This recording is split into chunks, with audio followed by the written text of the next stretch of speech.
Hey YouTubers, what's going on? Yours truly. Back to post a response video here. Actually a response video to Spellerines video, which was just kind of record questions, which is a really cool thread that he started. And I just want to say, I think this thread thing that we've been kind of doing a lot of in our little community here on YouTube lately has been a very, very cool thing.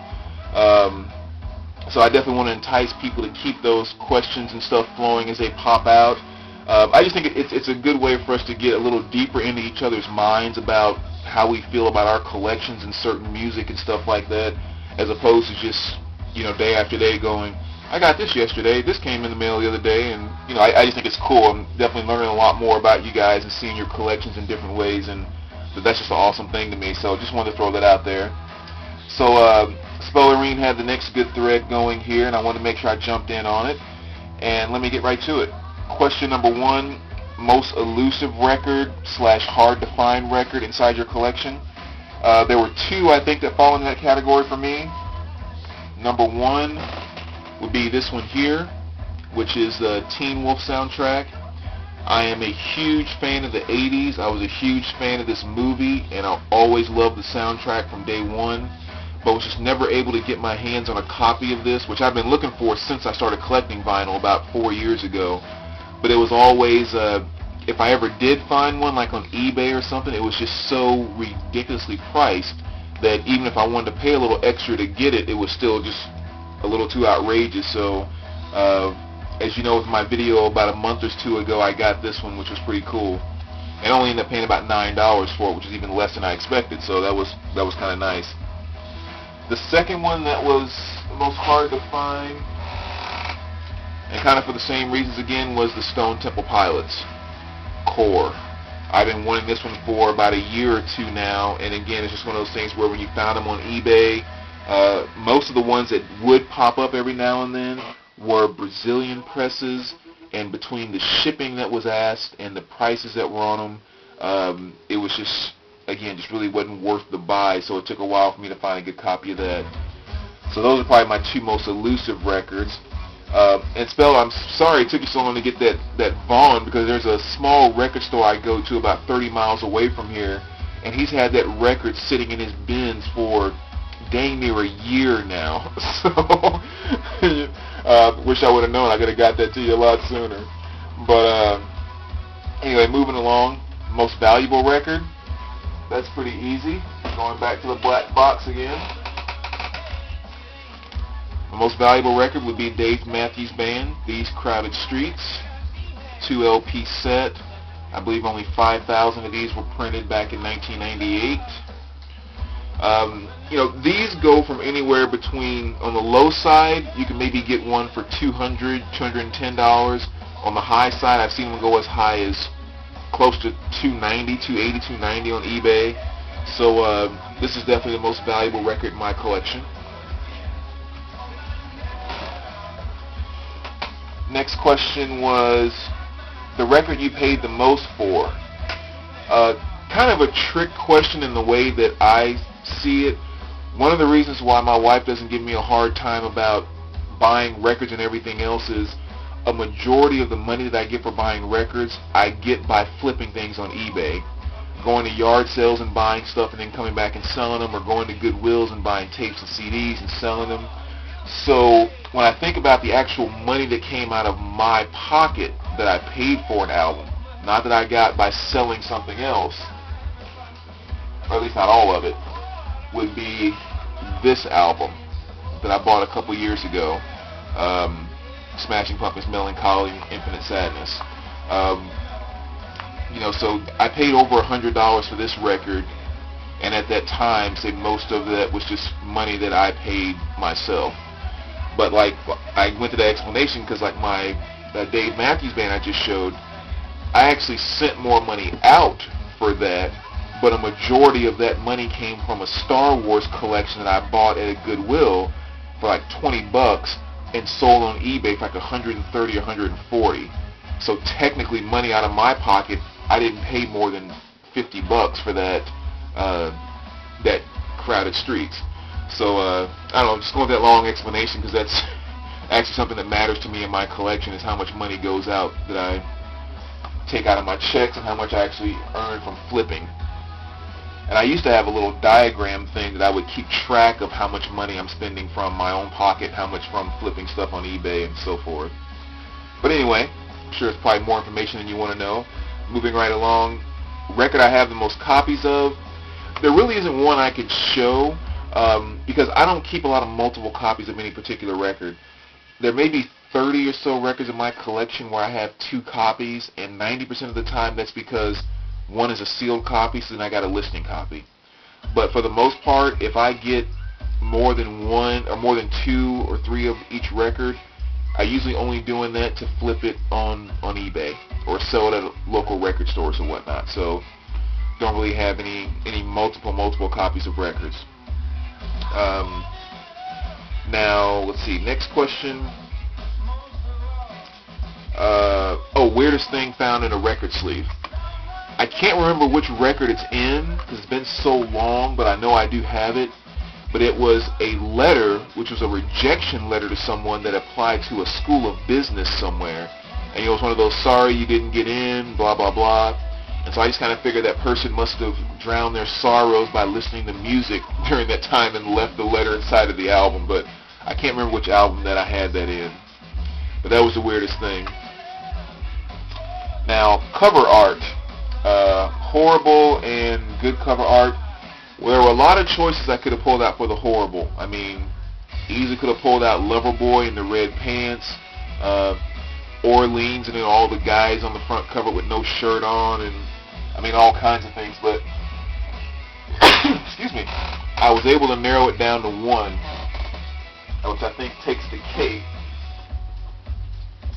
and it was going to be the Commodores in the pocket. Now, I love the Commodores, don't get me wrong, and, you know, it's not about the front cover, because that's just your typical cheesy 80s cover for the front. Nothing wrong with that. But when you flip it around, oh my goodness. What they were thinking by putting on these high-heel cowboy boots, the tightest fitting, darkest jeans they could find, and then Commodores is stitched on the butt cheek, and then they're each turning the cheek to the camera to show the Commodore stitching. That one just took the cake. I mean, I said there's a lot of cheesy stuff out there, but that one just took the cake for me. So that's going to be my most horrible album cover. And I guess depending on how you view it, I'm sure some would say, with the tasteless nature of this one, it can be considered a horrible album cover. With Scorpion's Virgin Killer, pretty rare record, but I mean, you know, the little girl on the front, that I can understand how some people can say that to be tasteless. I think it's just another shock factor in music, and obviously it worked. But as far as cool cover art, again, there's a lot of things that you can include inside of that because, you know, a lot of Hendrix stuff, like the psychedelic stuff is pretty cool. Like a lot of Metallica's album covers, like Injustice for All is one of my favorite album covers. But to actually pick out and establish as a favorite, White Zombie, Sexorcisto, I can't say that right, Sexorcisto, But this is a pretty cool album cover. You know, there's a lot of action going on there with all the cool artwork and stuff as well, so that's a good one. And then I also really liked 13th Floor Elevators. It's always been a very cool one that jumps out at you every time you see it. And another one I'll throw in for album covers, I'll kind of go back to the Smashing Pumpkins Melancholy. And I say that because this album cover actually gives me the creeps a little bit, just because of how well it connects with the music. It's just something strange about that, some feeling I get when I'm listening to the album and looking at the album cover. It's almost like watching a horror movie, that kind of creepiness that I get. I don't know why, but that to me just shows that they did a very good job of matching the music with their artwork, which I think is a very important thing to do with your music. And of course they have this, you know, nice little booklet inside of it which from an album artwork standpoint is kind of cool too. Kind of a almost like an Alice in Wonderland type thing going on. And all the lyrics are in here, but then all just this different strange artwork. And I think it's the one that creeps me out the most is the little cats with the, you know, I don't know, it's just weird, but that's cool. So that's some album artwork I really like. How am I doing on time? Oh, doing good there. So another one I would say is kind of like that too is the new Rammstein, or Rammstein, I guess you should say, album. I mean, the outside cover is I mean, it's okay, it's kind of cool, but again, the booklet that came with it just has some really cool and some disturbing art inside of it. And I don't know how well this is going to show up on YouTube, but I mean, they did not waste money making this booklet in terms of the photography. It's amazing how crisp and clean. You can probably see the glare coming off of it in the camera there, but just how nice the artwork is in this. I mean, they definitely put some effort into not making this just some piece of junk that they throw in the middle of their album, which is really cool. So that's some very cool artwork too with those two. And let's see, what's the next question? Oh, wait a second, I also got to show this one. As far as artwork goes, where'd it go? Where did it go? Here we go.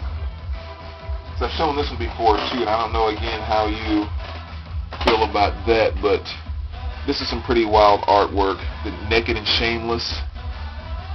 I don't know, I think that's a pretty cool cover as well. It's just so in your face with that 45. But I think I've shown that in another video before as well. But anyway, moving right along. Furthest I've ever traveled to get a record. Well, I kind of live in the central U.S. area, so I mean, I've bought records in Boston. I've bought records in New York, Florida, D.C. We'll be going out to California pretty soon. I'm definitely making some big purchases out there. Texas, Milwaukee, so you know, kind of all over the place. But I would say Boston or New York is probably the furthest away that I've purchased a record. Favorite picture disc or colored vinyl? I am not a huge picture disc fan. Actually, I kind of hate them to a certain degree. One of my biggest pet peeves about picture discs is when they put them in those clear sleeves and don't put a cover with the album. I hate that. I cannot stand that. But if I had to pick one, obviously this is going to be one of my favorite right now, which is Iron Maiden's new album. And I've shown this in a video not too long ago. That was my favorite picture disc. And of course there's two discs there. I would also say, and this really isn't a picture disc as much as colored vinyl, Static's X Cannibal. This is a pretty cool kind of pukish green black splatter disc, which is kind of cool. And my favorite colored vinyl would be another one I've shown before, this Dinosaur Jr. Bug.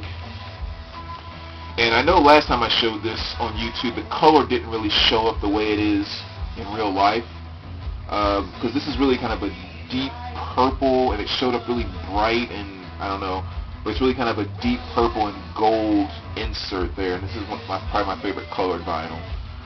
So I'm sure it's not going to show up right again, but I'll share that. And then the very last question was autograph records, and that's pretty easy too, because I only have two right now, which is Static X, all 4 band member signature, and then the Band of Horses that I've already shown as well. Autograph there. So, and I've said this in a video before, but I do not buy records that are autographed, that I didn't actually get autographed myself. So it's obviously going to take me a while to build up that part of my collection because I have to actually meet the artist. But anyway, great thread. Hope you guys enjoyed that. Let me know what you think, and I would definitely look forward to the next one.